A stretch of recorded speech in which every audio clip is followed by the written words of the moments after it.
Hi everyone, ఎలా ఉన్నారు అందరూ? నేను మీ అపర్ణ. Welcome back to our channel Shahari's world. ఈరోజు మన వీడియోలో ఆంధ్ర స్టైల్ నిమ్మకాయ పెసరపప్పు చారు చేసి చూపించబోతున్నాను. ఒంట్లో ఓపిక లేనప్పుడు, కారంగా పుల్లగా తినాలని అనిపించినప్పుడు ఈ పప్పుచారు ట్రై చేయండి. ఎంతో టేస్టీగా, ఈజీగా, క్విక్గా చేసేసుకోవచ్చు. అలాగే చాలా థిక్గా ఉంటుంది. అలా వేడివేడి రైస్లో పోసుకొని ఒక అప్పడం నంచు పెట్టుకొని తింటే మనసుకి చాలా హాయిగా ఉంటుంది. సో లేట్ చేయకుండా వీడియోలోకి వెళ్ళిపోదాం. ముందుగా ఒక కుక్కర్ తీసుకొని అందులో ఒక కప్పు పెసరపప్పు వేసుకొని నీట్గా కడిగి పెట్టుకోండి. ఇప్పుడు అందులో ఒక కప్పుకి 3 కప్స్ వాటర్ వేసుకోండి, లేదా 2.5 కప్స్ వేసుకోండి.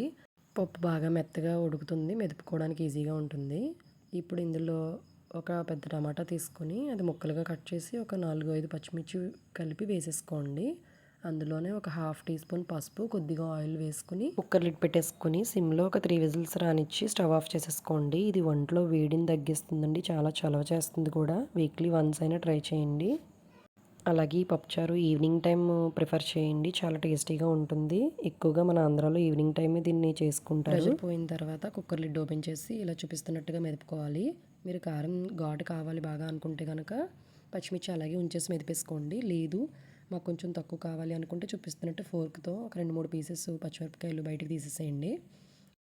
బాగా మెత్తగా పేస్ట్ అయ్యేలా మెదిపేసుకోండి. ఇప్పుడు ఇందులోనే ఒక హాఫ్ టీ స్పూన్ కారం వేసుకోండి, ఎక్కువ వేయద్దు. నెక్స్ట్ ఇందులోనే రుచికి తగ్గ సాల్ట్ వేసుకోండి.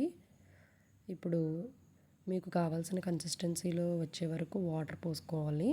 థిక్నెస్ని బట్టి వాటర్ యాడ్ చేసుకోండి. బాగా పలుచగా చేయొద్దు, కొంచెం థిక్గా ఉంటే బాగుంటుంది. అలానే మరి థిక్గా ఉంటే చల్లారిన తర్వాత బాగా చిక్కబడిపోతుంది. సో ఇలా చూపిస్తున్నట్టుగా వాటర్ పోసేసుకోండి. చూస్తున్నారు కదా, పప్పుచారు మసిలిపోయింది. ఒక 10 మినిట్స్లో అది మరిగిపోతుంది. ఇలా పక్కన పెట్టేసుకొని పోపు వేసేసుకుందాం.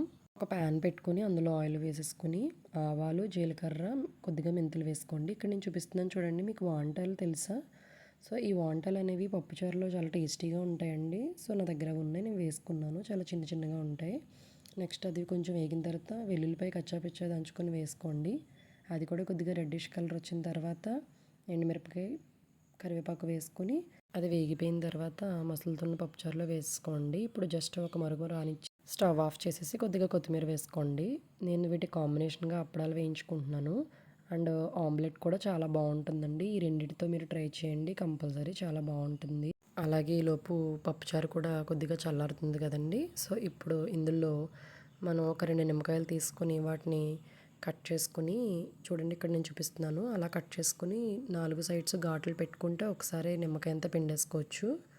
సో చూడండి చూపిస్తున్నట్టుగా మొత్తం 2 నిమ్మకాయలు పిండేసేయండి, పట్టేస్తాయి. మీరు ఒకసారి చూసుకొని పులుపు సరిపోకపోతే అప్పుడు పిండుకోండి. కొద్దిగా పుల్లగా ఉంటే అప్పుడు చల్లారిన తర్వాత అది సరిపోతుంది. సో దీన్ని ఒక హాఫ్ అన్ అవర్ పక్కన పెట్టేసి అప్పుడు తింటే ఇంకా చాలా టేస్టీగా ఉంటుందండి.